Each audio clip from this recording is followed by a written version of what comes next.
Um, so as you'll notice, this Haggadah is full of art. The artist is Galia Goodman. I particularly, this is actually one of my favorite pieces just because it's so evocative of the night and the moon. And so this is the listing of all the steps of the Seder that one can, lots of people sing these steps. Okay. So the Seder opens with, right, Kadesh is making holy, drinking wine, how we start all of our rituals. And the way that I like to think of the first 4 steps of the Seder are wine, water, karpas, which is the grain that comes out of the soil, and matzah, which also is from the wheat coming out of the soil. I love these 4 parts because I feel like they set the stage. It's almost like they're there and to help us create sacred space, these 4 parts. And I'm just going to quickly show you. So Kadesh or Chatz is washing. Karpas is the fruit of the soil, the green. And Yachatz is the splitting of the matzah. Okay. So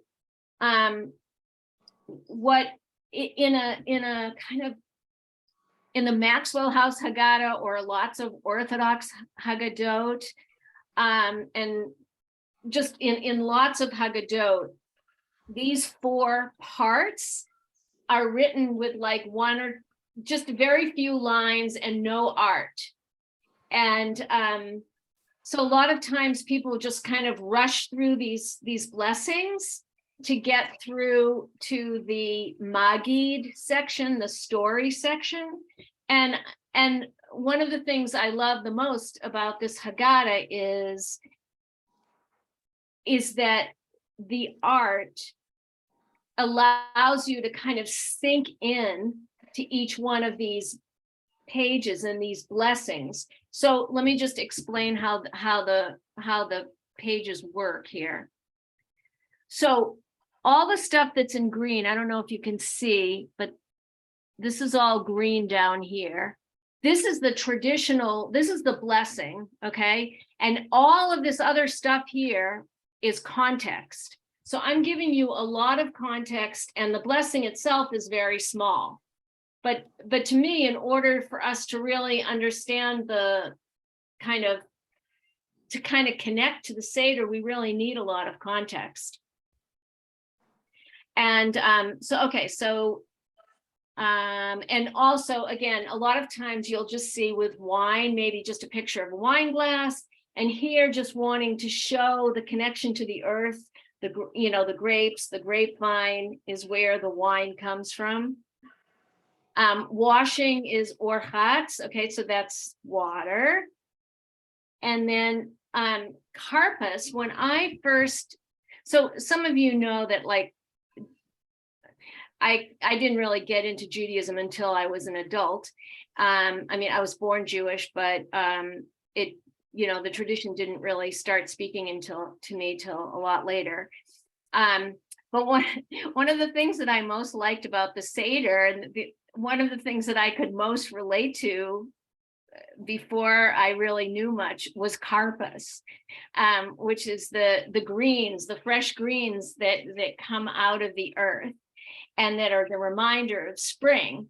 And this was like, for me as a, outdoor kid, and this was what I related to. And there's lots of people out there like that now. So I think it's really important to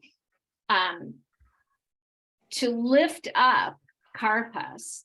As a matter of fact, this rabbi who used my Haggadah in Ohio, also in Ohio, Columbus, I think. Jessica Schimberg, do you know her?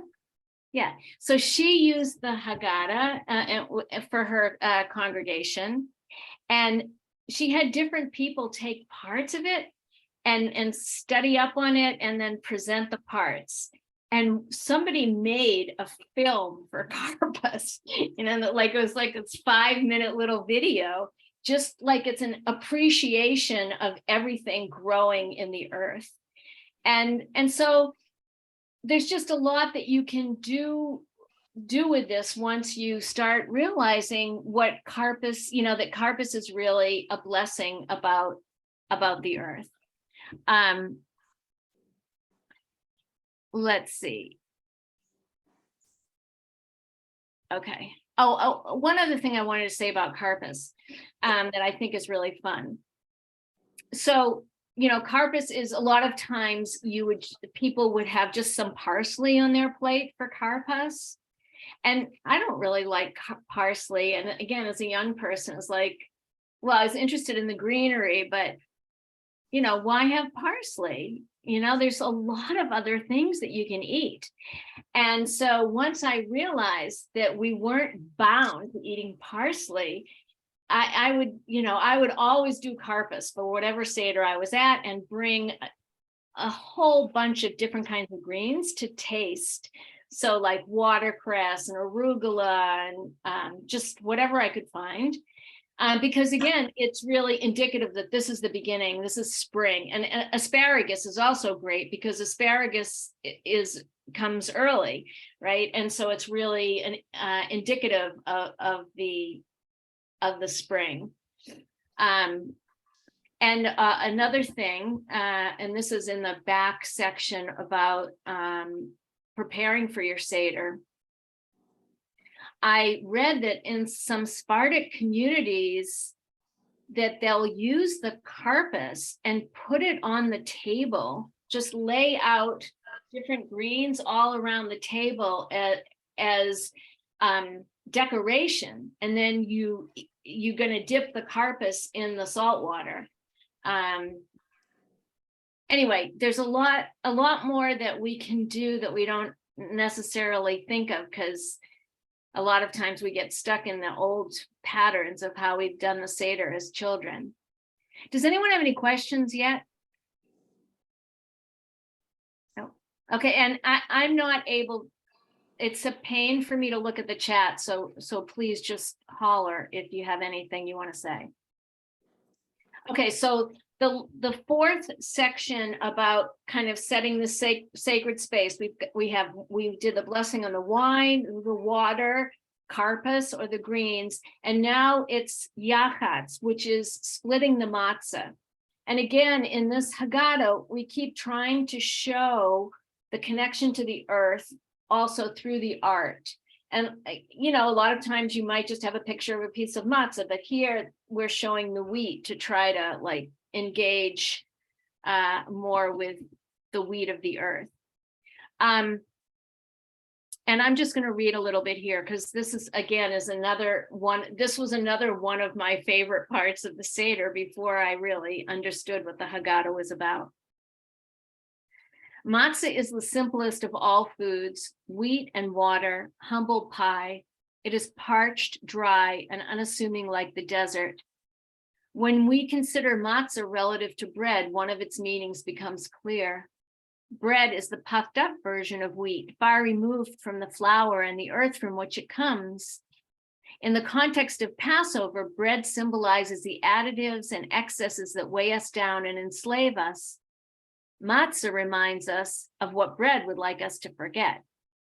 Passover is the path back to basics, the earth, the wheat, the water, and our essential selves. Passover teaches that freedom comes when we rid ourselves of the burden of too much. For now, we simply admire the matzah and reflect on it, the root food of our peoplehood. So again, this is all context here. And then this, where we break the middle matzah, so let me just say also how the Haggadah works. So I have context in black normal print, and there are questions and things to think about in gold on the side in the margins. So what I do in the beginning of a Seder is I will sort of call on people to do the readings in the main part of the text, and not necessarily reading everything.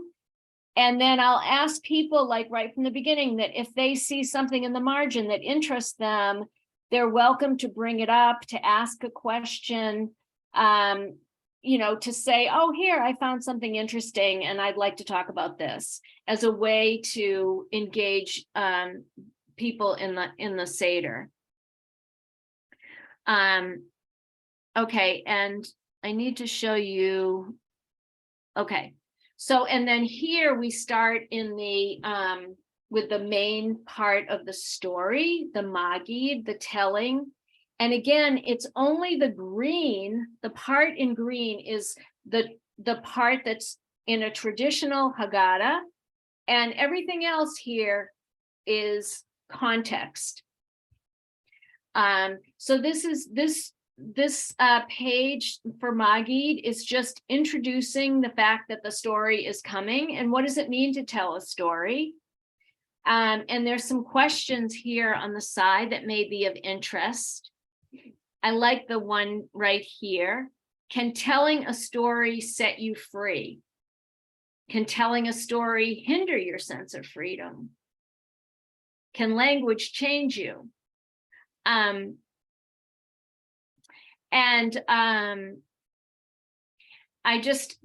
Dick, I just want to mention from our conversation the other day, can telling a story hinder your sense of freedom? I think that it's really important for us. We have been telling the same story over and over again for millennia. And sometimes we're telling the story for so long that we don't even question the story, right? And I think that when we're thinking about our own freedom, questioning everything is possible. It's on the table. And that's what's going to happen next, is we come into the 4 questions. And again, the whole point of the 4 questions is questioning. It's our prompt that what we're supposed to be doing tonight is asking questions. So it's not that the 4 questions themselves are necessarily so profound, but that they get us in the mood for asking questions. And all of the questions here, I'm not going to go into them, but 3 of the 4 questions are all related to food. And food is, again, how we are connected to the earth. And I just realized that, whoops, the pictures of all of us are over some of the questions that I wanted to share. But anyway, okay. But now you see again that all the green here, this is all from the traditional Haggadah. And then we have all these questions over here that folks could think about. And I just wanted to point out these sidebars. Our people have been eating these particular foods for 2,000 years. What we eat distinguishes us and sets us apart from others. Talk about it. What does a free person eat? What about a slave? How do the foods you eat contribute to your identity? Do your eating habits have any effect on the world? So all of these have some ecological connection. And again, please, if you want to say anything, speak up.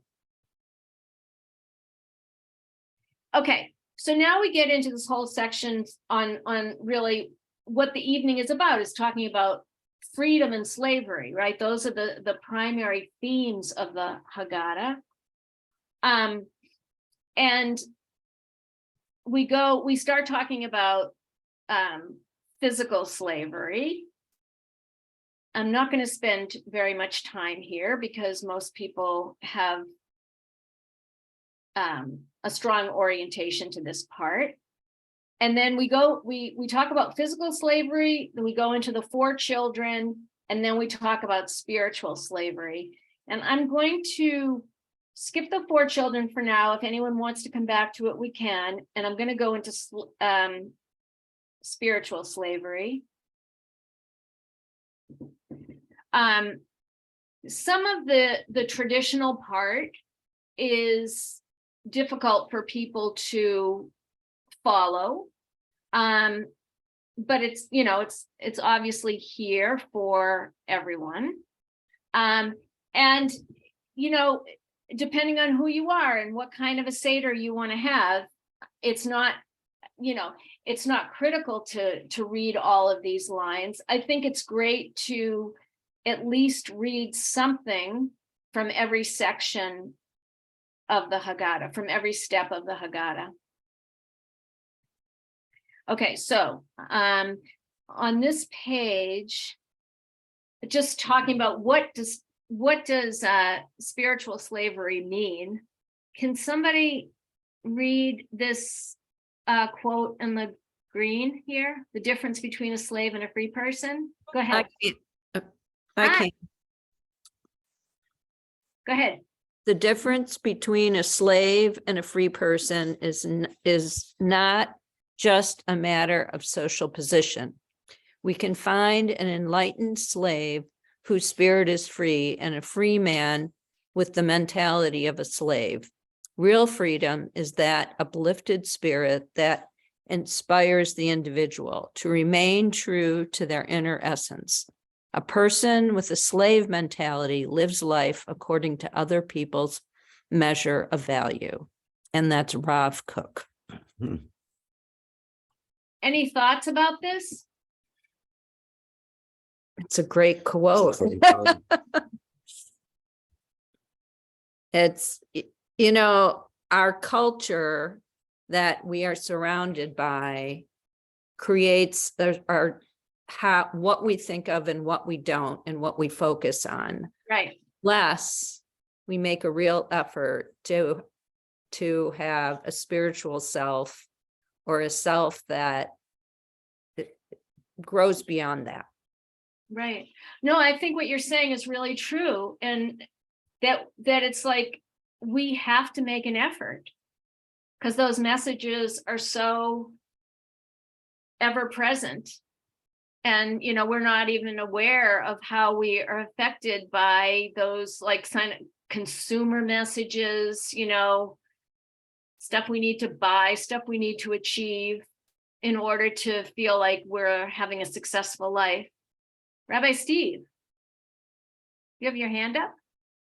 Yes, thank you. Thanks, Rabbi Ellen. Yeah, I love this quote too, and it just makes me think about, like, I think it's a really good balance to the instinctive way that we think about slavery as being, you know, primarily physical. And it also makes me think that, you know, we could tip too far in either direction. Like we could be so focused on spiritual slavery that we don't pay any attention to the kind of larger societal constraints. And so it's really, it feels like if we're really going to try to, you know, be liberated and help others be liberated, there is a kind of challenging balance to maintain between attending to the structures, the outer structures and the outer conditions, but also attending to the souls and hearts and minds of the individuals as well. Thank you. And there is the section on physical slavery. We just didn't talk about it. Right. I feel like that's what people normally focus on. So, Alan, did you want to say something? Yeah, I just wanted to say that I think we're all slaves in that respect.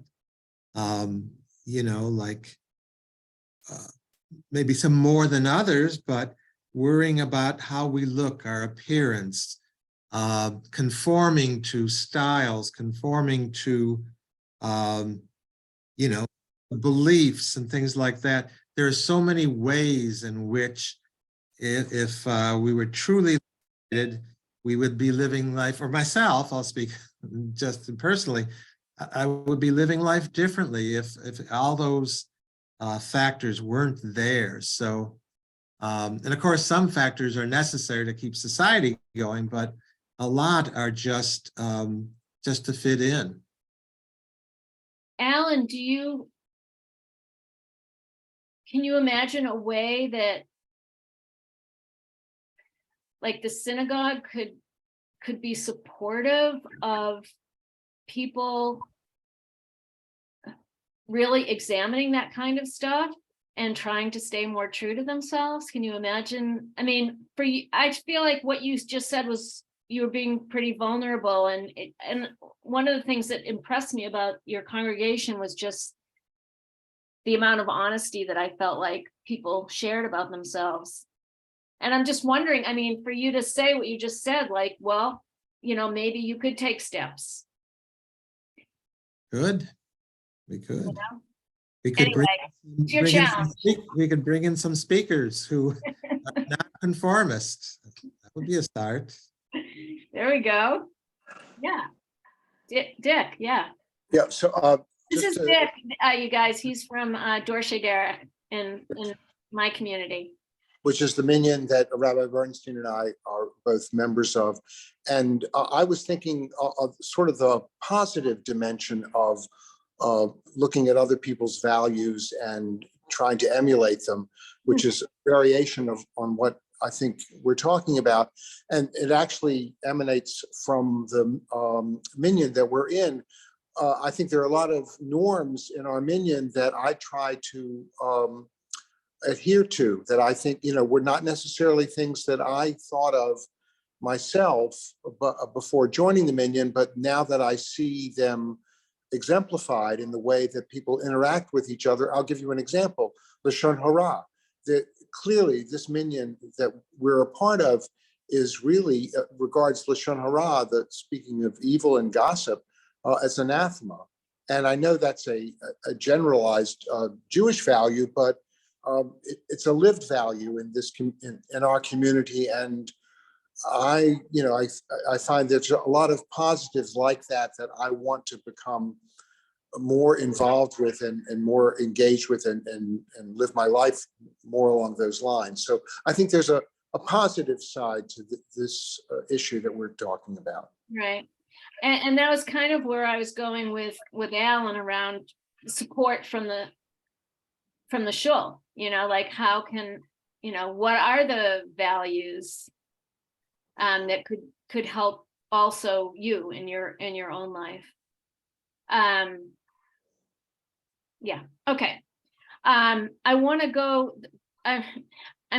I want to read this next quote as well, because this is another wonderful Reconstructionist rabbi, and I think he wrote a beautiful piece looking at what spiritual slavery means to himself. Can someone read this, the traditional Haggadah? Maxine.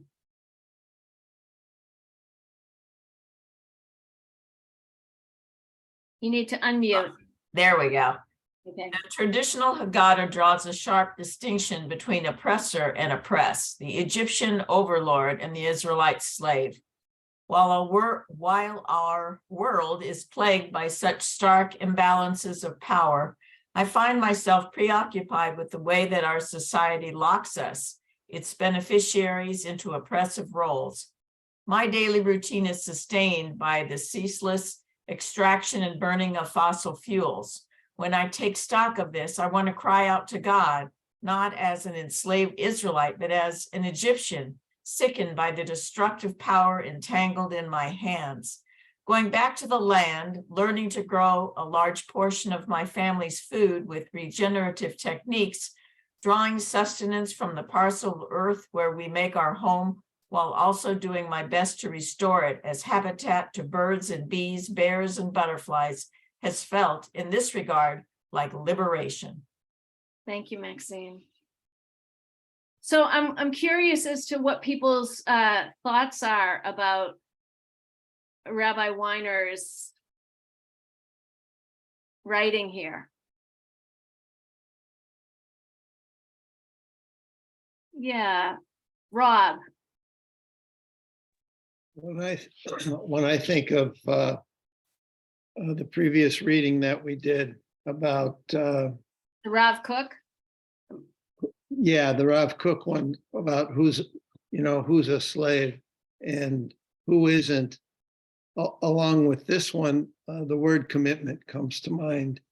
And that I think we have to, I think commitment is the ability to take your insides and match it with freedom enough, to be able to do things as simple as, improving where you live, to make it as generous back to the earth as you can. And you don't do that if you're not committed and to it. And so really the basic thought is there's a difference between commitment and being a slave to something. And it's the experience of inner freedom that allows us to do that. I mean, which rabbi was it that got flailed with the steel combs and said the Shema at the end? Was it Akiva? I can't remember. It was a long time ago. But Yeah, it was Rabbi Akiva. so, where did he have to be able to do that? He had to be completely committed and completely free, and so that's what I got from these last two readings. Uh-huh. So somebody said to me, she's actually a professor at HUC at the Hebrew Union College, and she teaches rabbinical students there. And she was kind of horrified by this quote. She was horrified by the fact that Rabbi Ben saw himself as an Egyptian. And I'm just wondering if anyone was put off by this. But isn't that what empathy is about? Sort of stepping into the shoes of someone else in order to understand their experience, in order to appreciate yours? Well, this isn't empathy. I mean, this is saying that I'm an Egyptian. No. Yeah. I mean, Yeah, but it's not just in any old Egyptian. It's the Egyptian who is sickened by the destructive power entangled in his hands or her hands, right. And to me, that's a good place to be. It's Right. That's Well, the kind of basically- awareness that leads to transformation. Right. I mean, he's saying that we are Egypt, that our culture is, this exploitive culture like Egypt was in its time. Anyway. I agree with this. I mean, we are an extremely materialistic society, and there's just so many examples I can think of how us being, more is always better, focusing on GNP. There's all these things about endless growth as opposed to a sense of a reasonable sense of Right. what's enough, anyway, yes. Right. Okay, great. Rabbi Allen, I'm sorry. I just wanted to. It's interesting to me that this professor had such a strong reaction to what Rabbi Ben wrote, Yeah. in part because I think there are a lot of places in our tradition where we take the villains from our stories and we look for them inside of our own souls. Like I'm really confident that there are Hasidic texts that talk about, the inner Pharaoh that we Yeah, have to, exactly. you know, Exactly. so Exactly. I was shocked actually and this person was the head of a New York Jewish Green group. So it's just interesting to me that she wasn't making the connection, so people think, have different ways of thinking and conceiving of stuff. And anyway, but I thought this was one of the most beautiful pieces of writing in the whole Haggadah. Okay, so now we're arriving at the story. My father was a wandering Aramaean. Okay, now this is the central text of the Haggadah. And when the early, the rabbis of the Talmud, when they were originally talking about what are we supposed to do, what are we going to do to honor Passover? What are the things that we have to do? So, what are some of the things you think? What are obvious things that you always do Jewishly? Eating matzah. Okay. What do you do for every Jewish? Drink wine. Drink wine. Okay. Drink wine, say a few blessings, right? Eat food. Yeah, there's some specific foods to eat. Say the 4 questions and read one passage from the Bible. Okay? Like this was a very simple Passover Seder that would have been done in maybe 20 minutes or a half an hour. Some blessings and Psalms, and you read this one passage, okay? So for me, I never really understood like what the point of this passage was before, I started studying a lot. And like this is this huge passage in Jewish life. And I didn't get it. And when I was asked to write a Haggadah, I felt like, okay, I've showed you some of the pieces that feel ecological, but I felt like if I couldn't show that this passage was in some way ecological, then I didn't have the ground to stand on for really doing a traditional Haggadah from an ecological perspective. Like because this is the central passage of the Haggadah. So what it says in the Talmud is that you're supposed to read the whole passage, okay? So what I realized, so let's just read what you normally find in any Haggadah, except for mine and maybe a couple of others, is what we're going to read here, Deuteronomy 26, 5-8. Can somebody read this? What I have on the screen, my father was a wandering Aramaean. My father was a wandering Aramaean. He went down to Egypt with few numbers and sojourned there. And there he became a great nation, mighty and numerous. The Egyptians dealt harshly with us and oppressed us, and they imposed hard labor upon us. We cried out to Adonai, the God of our ancestors. Adonai heard our plea and saw our plight, our misery, and our oppression. Then Adonai took us out of Egypt with a mighty hand, with an outstretched arm, with awesome power, with signs, With wonders. and with wonders. Great. Okay, this is the passage that is always read. And then there's this whole midrash about this passage that's incredibly confusing. And so for me, I would read this passage and I don't really relate. I don't have it. it was always very hard to me thinking about a God who came and saved us, and that's kind of like the end of the story.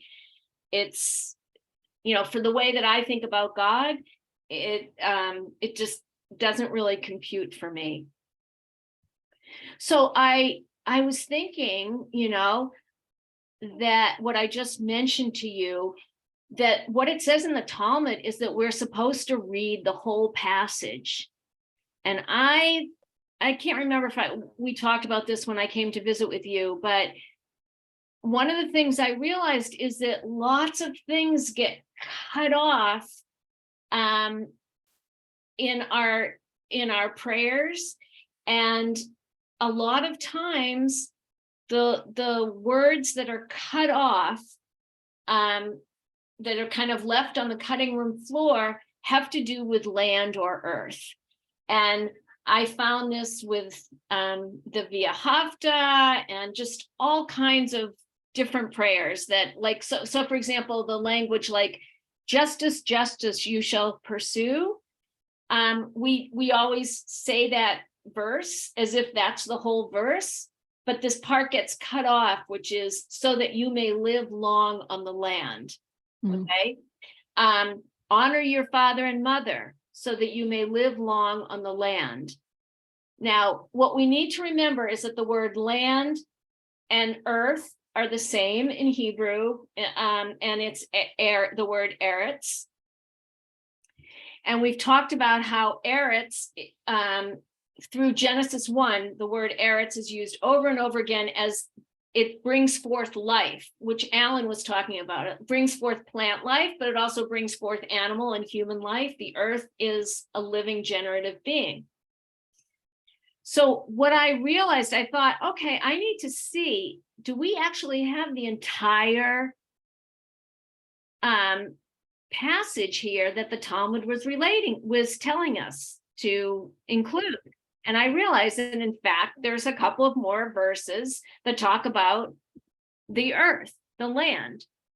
So these are the two verses that are not included in the Haggadah.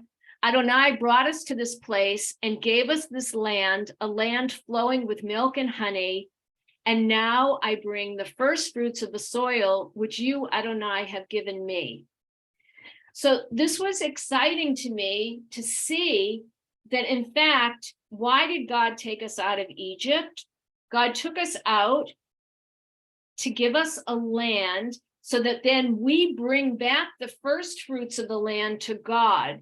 So there's this sense of a reciprocity between God and us, that we're always we're in this interdependent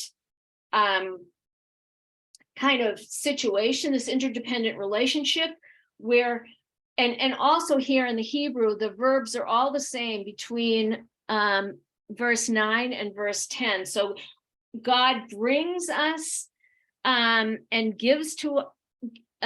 brought us to this land and brought us to this place and gave us this land. And now we are bringing back the first fruits to God, which you have given to us. Again, and I'm thinking about God in terms of the interconnectedness of all life. So you can think about this metaphorically, that we're bringing our gifts back to participate in the world with our gifts, but we're being given a land or we're being given the earth.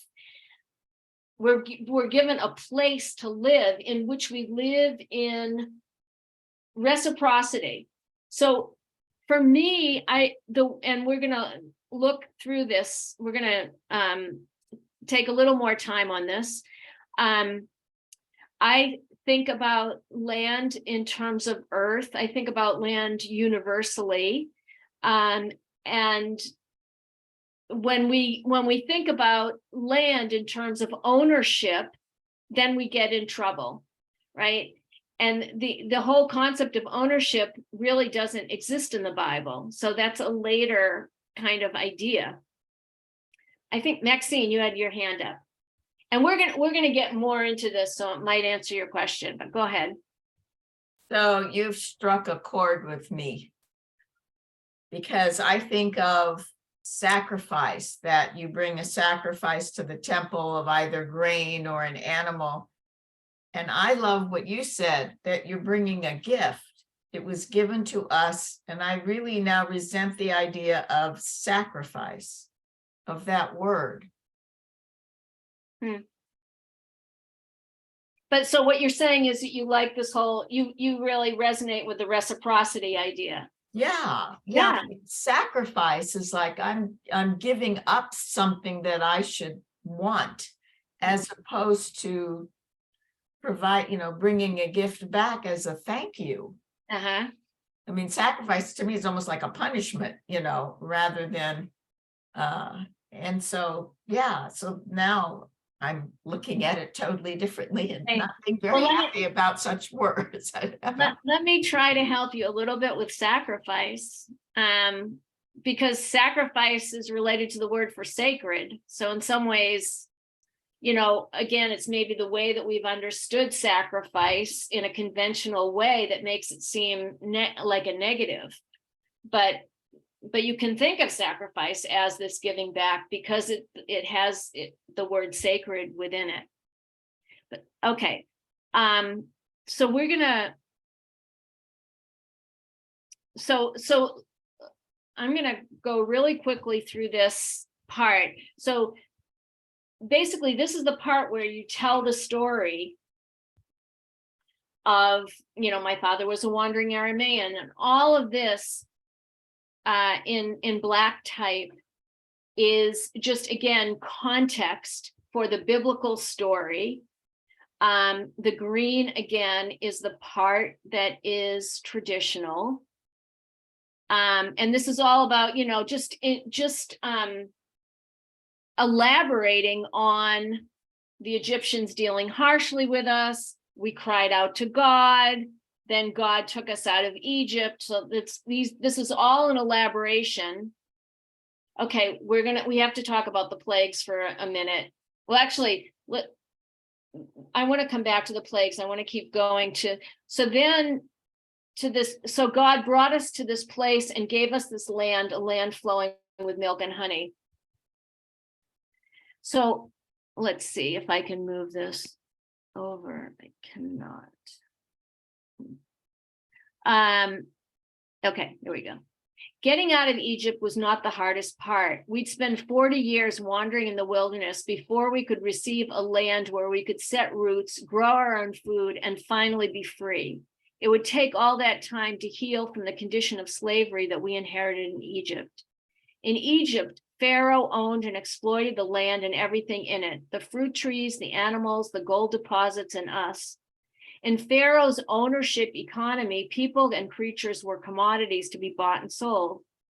If we were going to inherit a land, we would need to honor the dignity of all people, all creatures, and the land. God freed the Israelites not just for our sake, but for the sake of the entire creation. The land and its creatures belong to God. We could not own the land because land has a life of its own.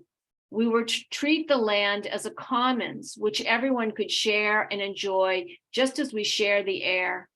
We were to see ourselves as God's tenants, guests on the land.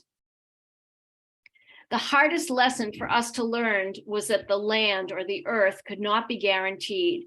If we neglected the land's need for rest every 7th year, if we forgot the Sabbath, if we avoided giving to the poor or hoarded the land or its produce, our behaviors would reverberate in the land, and one day the land might be unable to endure our indifference any longer.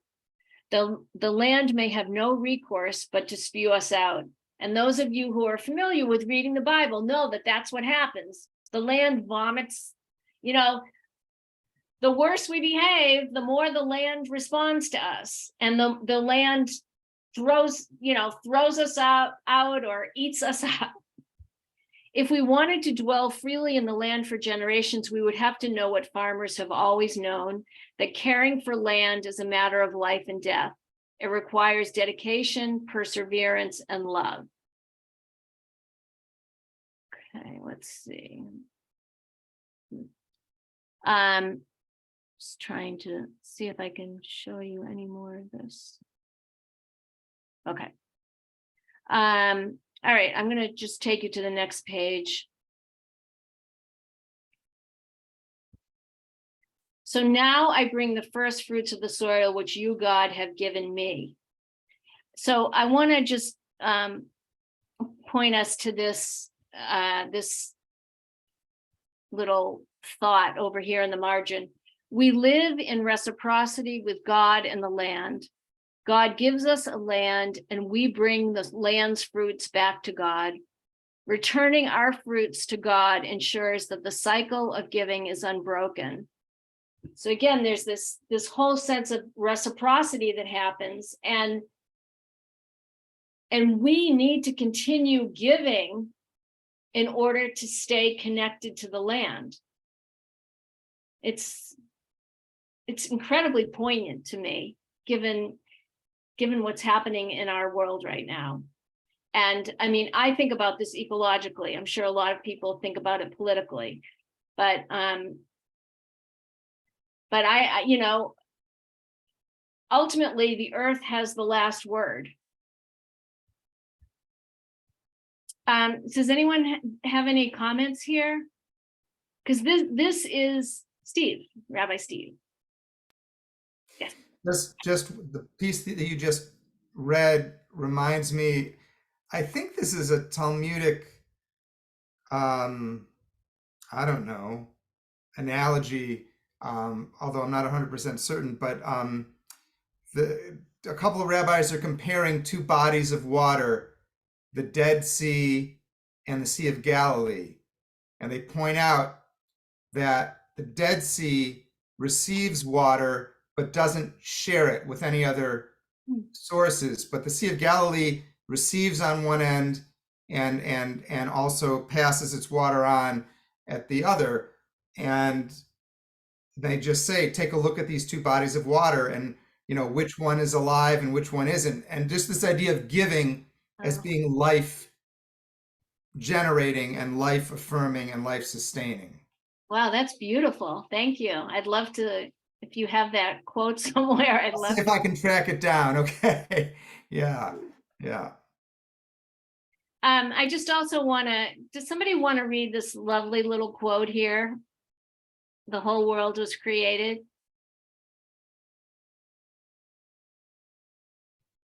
The whole world was created just so people could experience the gratitude that comes from harvesting their first fruits. And I can only read the top part of it. It's fine. No, that's fine. Okay. So yeah, that's from Genesis Rabbi. I just love, you know, I just love that idea. Okay, so I just want to show you, I mean, or just to share with you how I needed this whole piece in order for the Haggadah to really feel like it was you know, it really had an authentic ecological message. Because again, as I said, this is the central portion. You know, this is what the whole Haggadah was built around, really. And you know, some people don't even read this part in the Haggadah because it's so confusing. But anyway, so it was a major revelation for me to see this, and it was what allowed me to write this Haggadah at all. Okay, it's 8:32, so I wanted to make sure we at least got through that, and let me ask, are there particular parts that, oh, I know, I have to show you 10 plagues. the plagues. I'm Right. sorry, I have to show you the plagues. Okay. Let's see. All right. So again, we have the 10 plagues, but I think this is something I've been thinking about even a lot more lately. God could have sent an army to overthrow Pharaoh, but God called on creation to convey the message. The plagues perverted the entire natural order. God had created the earth and all its creatures, and now God was undoing creation in Pharaoh's corner of the world.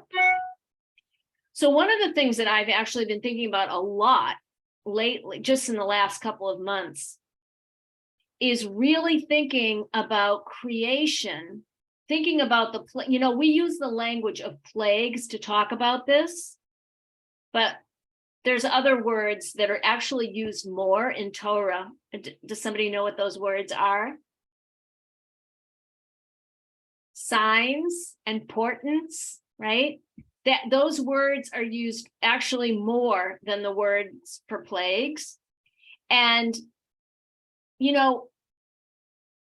for me, my whole life up until very recently, like a couple of months ago, I also didn't think of I just thought of the plagues as like what God was doing to get us out. Instead of thinking that the plagues are creatures that have agency, that are potentially rising up against Pharaoh and helping God, just the same way that the creatures, like in the beginning, when I taught you guys about Genesis 1, we talked about the earth being alive and how all the creatures came together to work with God to create the human creature. So there's this whole sense in the Genesis story that all of creation, the creatures are alive and have agency. And what if that's also part of what's happening here? And that the creatures, sure, there's a lot of devastation happening. There's also, the creation is also victim. But I think it's a very interesting idea to think about the creatures having some agency here, the creatures reacting to the oppressive environment that Pharaoh is creating and the oppressor that Pharaoh is, that there's, that the creatures can only take so much. They can only, they're being abused as much as people are, right? The slaves are, the Israelites are enslaved, but, along with enslavement comes exploitation of the earth. I mean, those two things go together all the time. They're intimately, it comes out of the same headset of exploitation and oppression. So anyway, just something for you to think about. And, one of the things that we've done, I think that we also infantilize often the creatures by, having those little plague toys at the table, right? Okay, so they have their place. But I just think it's really important to think of the possibility of the creatures being involved, and that what's going on is that we're given our freedom, we're given our freedom in part to take care of the earth. That's part, that's part of what's going on here.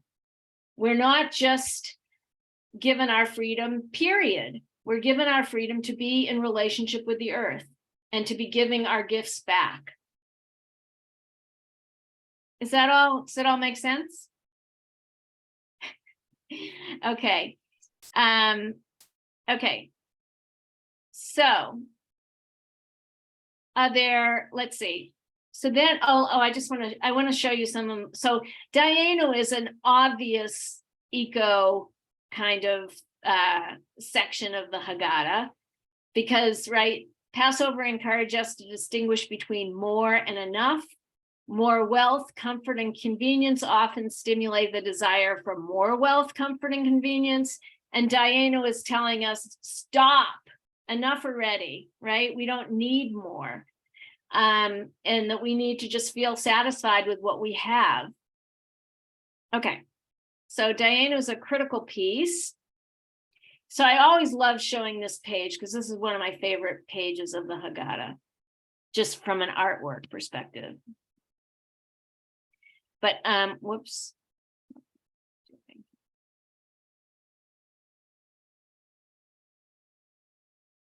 Okay. So you know, this is Pesach, Matzah, and Maror, right? The Rabbi Gamliel says that, you know, you have to make sure you say these three things in order to be kosher for Passover, right? And so what we did here again was just showing Pesach is actually it's related, it's the lamb, it's the shank bone. And so just showing the animals felt significant. I actually had never seen anybody do that before. We want to show where our food comes from. So it comes from the sheep and from the matzah, and then this is the wheat. So, and then the maror, okay, the horseradish here. So anyway, I just think this page is a lot of fun. And then this is all the stuff on the Seder plate. Okay, so just think. Anyway, any other questions? Some of the blessings at the end are clearly relate to the land. Right. We do motzi matzah, and I love this little piece here. Before we say the motzi, how much effort did Adam, the first man, exert before he found bread to eat? He plowed, sowed, reaped, sheaved, threshed, winnowed, separated, ground, sifted, kneaded, and baked, and thereafter he ate. And I wake up to find all these prepared for me. So just, again, thinking about how the miracle of the food. To be able to eat and drink is as extraordinary and miraculous as crossing the Red Sea. Yes, we do not recognize the miracle because for the moment we live in a world of plenty and because our memory is so short.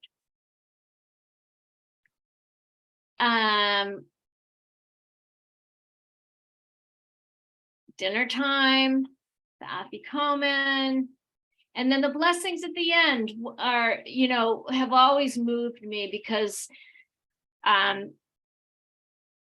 we bless for the land. We thank you, God, force of the universe, for giving us a beautiful, good, and spacious land.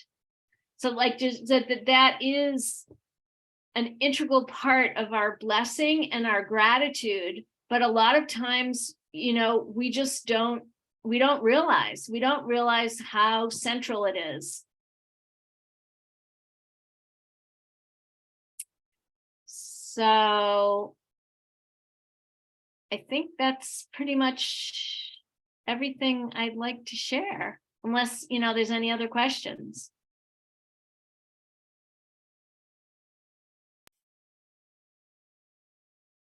Anybody? Yeah, Rabbi Steve. Just curious, as you're talking about and walking us through the beautiful Haggadah, it strikes me that in some ways it seems wrong to hold seders inside buildings.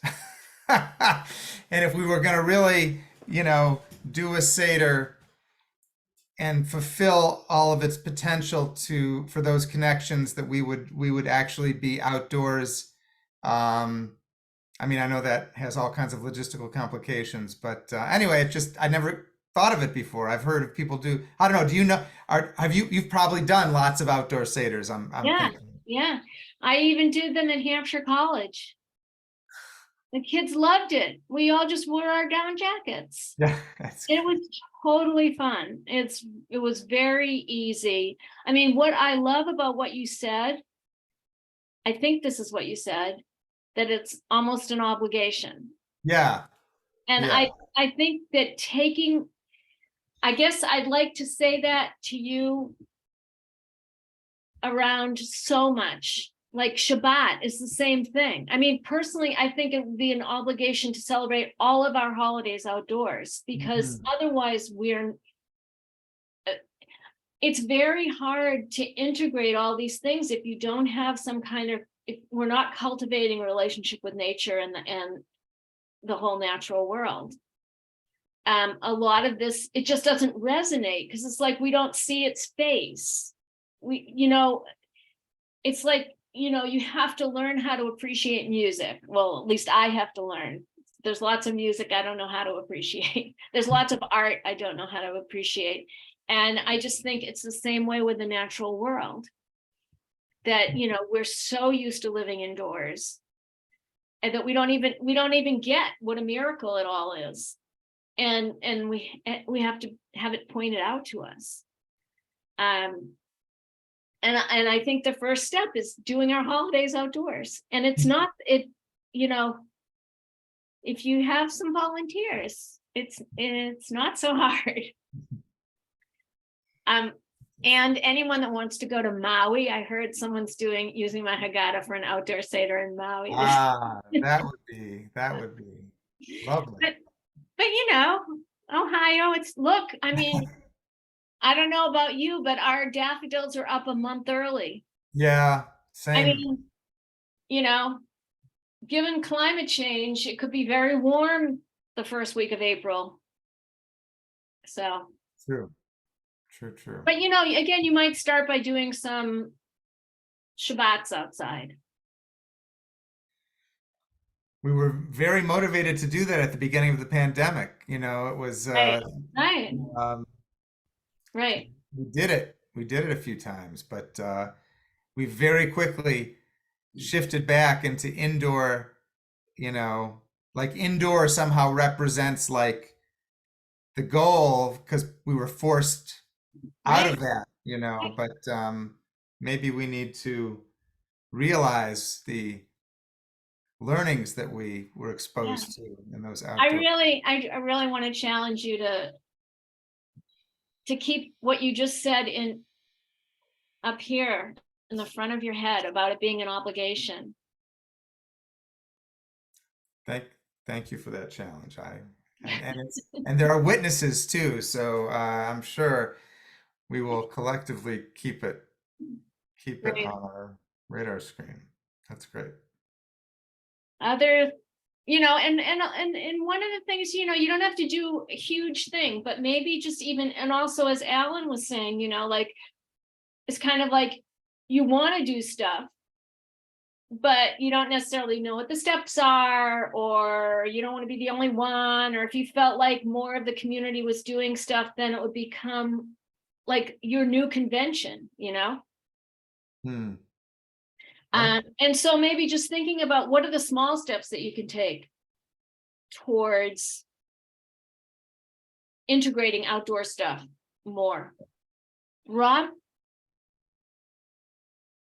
With that in mind, and rolling back the last 5 minutes or so about that theme, maybe something like instead of opening the door for Elijah, we open the door to go out and take Elijah's wine, and don't we have a cup for Miriam now?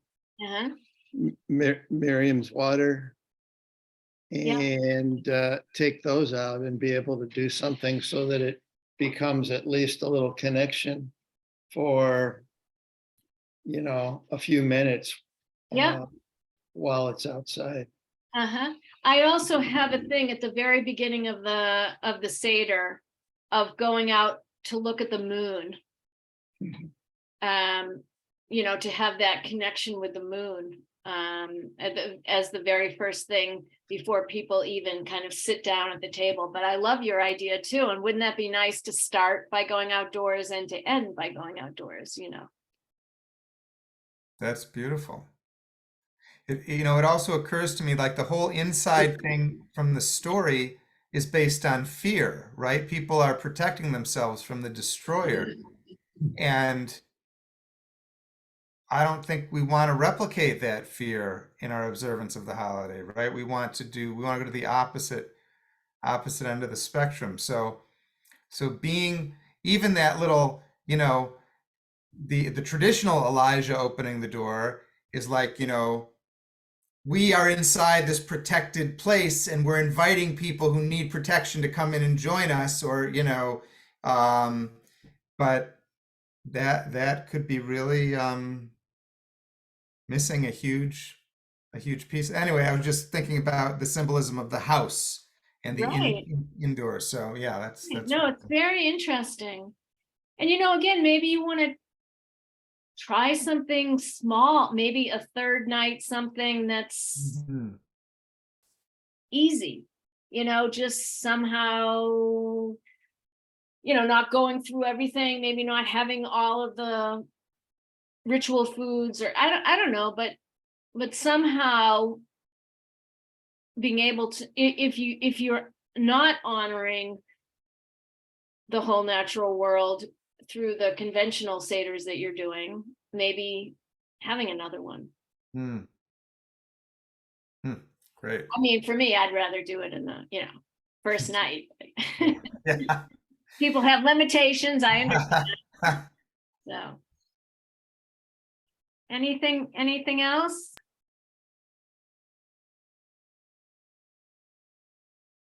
All right, well, Okay, I ju- well, I I need just- to say, I was just gonna, go ahead. I was just gonna say that this has been a lot of fun going through your Haggadah with you, and I haven't actually been tempted to buy a new Haggadah because, I have like 50, and then I pull parts for different things, and so it's been a long time since I've been tempted to buy a new one. But now I feel as though I need to have this.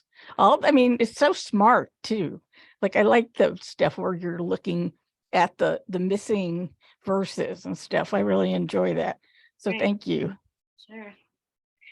This Haggadah is unbelievably inexpensive too, so.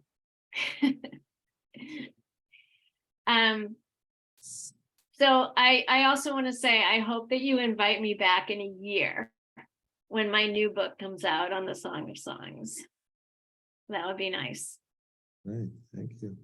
So I want to offer my thanks to, I knew you would be talking about the connection of the, Seder to the earth, but there were two themes that I felt you were weaving together. And one was the connection to the earth. The other was the connection of a traditional way of seeing this as the ancient story. And we always say that phrase, every person should be looking at this as if they were too freed.